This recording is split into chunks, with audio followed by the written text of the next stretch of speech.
Estamos de regreso en a las 8:45, los acompañan Jorge Jacobs y Marta Yolanda Díaz Durán, y en esta segunda parte vamos a conversar con el profesor, historiador, investigador, catedrático universitario, que más tantas cosas que podemos decir del admirado y respetable doctor Carlos Sabino, que está hoy con nosotros.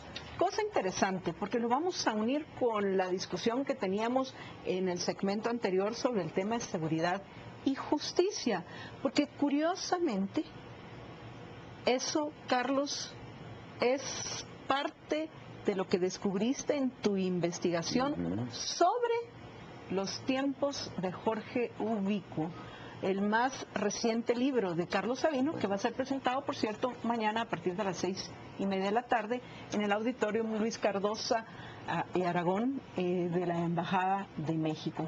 Pero hoy vamos a tener la oportunidad de conversar con Carlos sobre este tema, seguridad y justicia, Carlos. ¿Eso fue parte de lo que encontraste que había durante los tiempos de Ubico? Sí, indudablemente había mucha seguridad.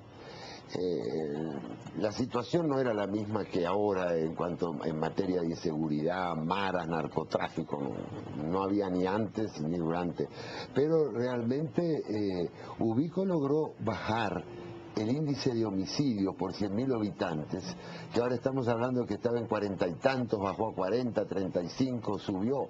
En la época de él era 2.4, o sea, lo que hoy tiene Noruega o Dinamarca. La justicia, bueno, la seguridad existió en el gobierno de Ubico y la recuerda todo el mundo, por eso yo empiezo el libro, porque mi idea es que hay como una nostalgia por Ubico, una nostalgia como todas las nostalgias, no muy racional, por supuesto, si nostálgicos de algunas cosas. El que recuerda a veces lo bueno y no lo malo, pero se idealiza mucho esos recuerdos, ¿sabes? Se idealizan mucho los recuerdos, pero hay una característica general, incluso en Latinoamérica, que estos gobiernos fuertes son idealizados. ¿Y por qué son idealizados? Bueno, porque ahora vivimos una situación de indefensión.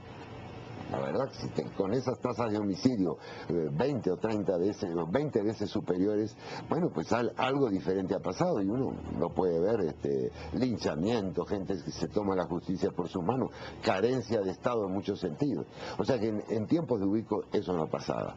Uno se podía quejar de cualquier cosa, pero no de que el Estado no estuviera. Ahí no había anarquía. Ahora, la justicia sí es interesante, porque había una justicia, pero Ubico también actuaba como un gran patriarca y ejercía justicia a veces, como se ha dicho por ahí, más allá de las leyes, de acuerdo al sentido común, porque hay procedimientos leguleyos, decía él, o que protegían a un culpable o condenaban a un inocente. Él en ese sentido era un gobierno personalista, y uno puede decir, bueno, mal la ibas a pasar si caías mal con Ubico, ¿verdad? O si Ubico se convencía de que eras culpable aunque no hubiera pruebas. Aunque también yo en la investigación he encontrado que él acepta en varios casos que se le lleve la contraria, por decir así, que los tribunales no condenen a la persona que él dice que hay que condenar. Hay el caso que yo cuento, una anécdota de la que me contó una persona que era la hija de ese abogado, que Ubico dice, bueno, pues esta gente era culpable, y el magistrado ese le dice, bueno, mire, general, pero yo no he encontrado nada que pruebe que esta persona es culpable. Entonces Ubico saca de un cajón de su escritorio un fajo de papel y dice, aquí están las pruebas. Y este magistrado le dice, bueno, pero esas pruebas no debieran estar en casa presidencial, las debiéramos tener nosotros. O sea, él aceptaba esas cosas cuando la crítica era legítima, pero en general se sentía que había un clima completamente diferente. Es decir, yo creo que eso es lo que se añora ahora, que hemos pasado como absolutamente al otro extremo, ¿verdad? Y que básicamente lo que nosotros hemos escuchado son las historias que nos cuentan nuestros abuelos, en algunos casos padres, bisabuelos, de lo que eran esos tiempos.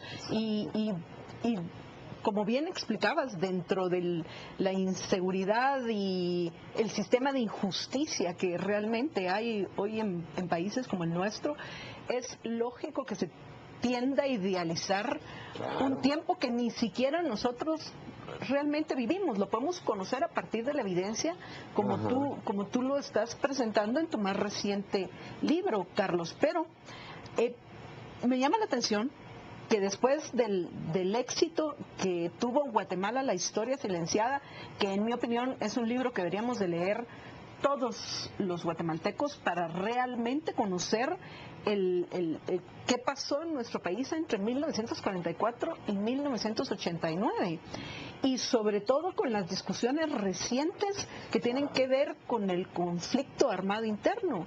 Gracias a libros como Guatemala, la historia silenciada, gracias a libros como Guatemala, la historia silenciada, es que hoy podemos nosotros decir, mire, pero lo que están atestiguando no coincide con la evidencia.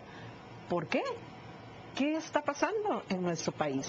¿Por qué ahora, Carlos, te decantas por, en lugar de irte al periodo de la década de los años 90, la última década del siglo pasado, decides irte una década atrás en tu investigación? Bueno, porque modestamente yo creo que puedo aportar más aquí que con lo otro. Lo digo así. ¿Por qué puedo aportar más? Porque esto es un tema que se puede tratar históricamente, porque tiene conexión con el presente. No solo la que estábamos hablando acá, la seguridad y la justicia, sino la conexión de que a Ubico le tocaron tiempos económicos terribles, la crisis del 30 o del 29. O sea, todo el mundo estaba en un colapso, se estaba encaminando a la guerra, o sea, la situación era muy dura, muy difícil, y se parecía en muchas cosas a la situación que tenemos ahora, una economía deprimida, un mundo que no termina de arrancar económicamente, al menos los países desarrollados. Hay muchos paralelismos que se pueden hacer. Yo tengo un último capítulo bastante breve donde explico un poco lo que yo entiendo de eso, y porque por otro lado la situación actual no se presta para el trabajo tan serio, tan decantado de investigación, porque la gente está presente, cada quien tiene su agenda personal, todavía en estos casos de genocidio se están revolviendo cosas de los años 80.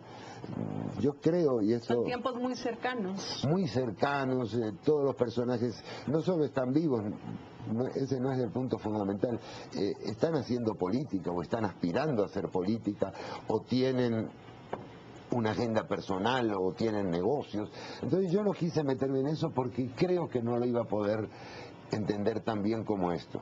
De todas maneras le prometo al público que si tengo vida voy a agarrar otro periodo que para mí es importante, ese viraje que se da aquí después del golpe que derroca a Ríos Montt, la nueva constitución. Tengo ganas de estudiar eso, pero bueno, no sé. ¿Y cuál fue el proceso para investigar la época de Jorge Ubico?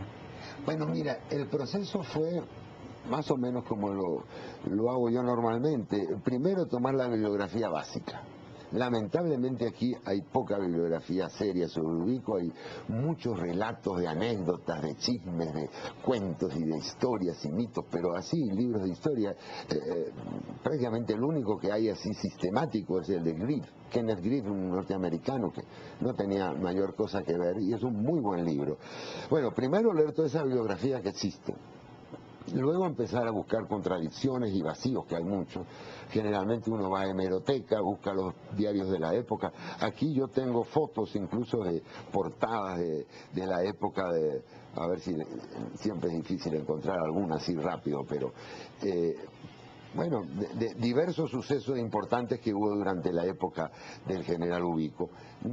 Y también hice algunas entrevistas de esa gente que tú decías, Marta Yolanda, descendientes de la familia directa o indirectamente de Ubico, porque Ubico no tuvo hijos, muchas personas que me contaron anécdotas, cuentos como esto que estaba diciendo yo de este abogado. En fin, ese es el proceso, y el proceso sobre todo es de integración.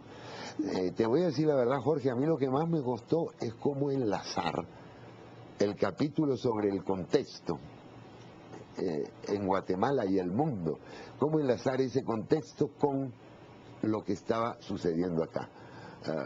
Vamos a decir, literariamente me costaba, la parte de redacción, cómo hacer que el lector pudiera pasar, no sé, si me salió bien. Todavía no tengo ninguna crítica, claro. Hay cosas que se pueden aprender, pero como bien lo dijiste, Carlos, y pienso que es correcto, escogiste el subtítulo correcto para tu libro, porque el libro se titula Tiempos de Ubico, en Guatemala y en el mundo, para poner precisamente este presidente de nuestro país, que todavía da tanto de qué hablar, ponerlo dentro del contexto de histórico que a él le tocó vivir. Porque, por ejemplo, hoy tenemos mayores problemas en lo que respecta a los sistemas políticos que imperan en casi la mayor parte del mundo.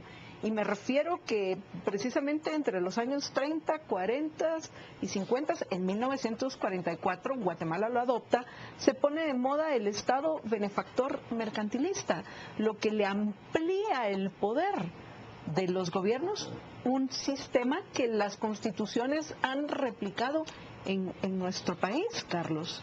Claro, y eso es una copia, bueno, las copias nunca son buenas. Yo lo que sí discrepaba un poco, los tiempos eran terribles en esta época de Ubico. Sí, era la Segunda Guerra Mundial. La Segunda Guerra Mundial, Hitler, o sea, ahí la cosa era otro dramática. Era otro tipo de problemas.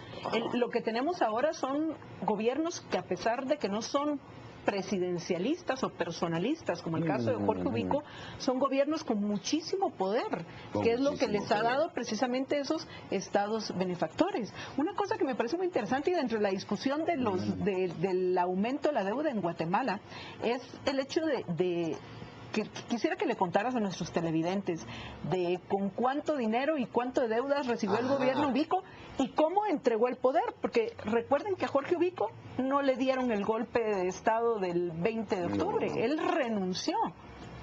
Fíjate, bueno, primero, ¿por qué en Guatemala y el mundo? Que tú lo dices, es que de verdad uno no puede entender a un hombre como Ubico si lo saca de contexto. Es un hombre de su época, maneja una motocicleta poderosa, una Harley Davidson. También lo hace Otto Pérez ahora. Pero ya es otra cosa, quizá, no sé. Esa es la época de él, y es la época de Hitler, y es la época de Franco, y de la Guerra Civil Española, y de la invasión a Manchuria. O sea, hay que situarse en esa época. Ahora, la parte financiera, sí, esa es la parte que yo diría que hizo el enlace entre mis dos temas. Ubico, yo no me acuerdo ahora si son 21, 23, 27 quetzales lo que encuentra en caja. Eso siempre se ha dicho, que eso es todo lo que había en caja. Incluso hay un préstamo personal que él pide, que creo yo, eso no lo apunto acá. Y él liquida la deuda externa, la llamada deuda inglesa, que era la vieja deuda externa, después de 13 años. 13 años de crisis. Hay una parte que no es crisis, pero con dos crisis. Entonces, se dice si Ubico terminó o no terminó de pagar la deuda. Ubico puso todo el dinero para pagar la deuda. En realidad no es que pagó de más, puso más dinero para pagar la deuda que quedaba que la deuda que fue reclamada, porque eran bonos de valor fluctuante. Eso aquí en 1 o 2 minutos no lo voy a poder explicar, pero está explicado acá bien en el libro. O sea, hizo una administración financiera prudente y no hizo demagogia, no anduvo regalando cosas a la gente. Bueno, para conocer en más detalle, apreciables televidentes, la investigación de Carlos Sabino, los invito a que lean su libro. Carlos, gracias. Te queremos desear muchísimos éxitos con tu nuevo hijo que presentas en Sociedad mañana. Muchísimas gracias entonces, Marta, Yolanda y Jorge, muy amables. Vamos a la nota de opinión de Estuardo Zapeta.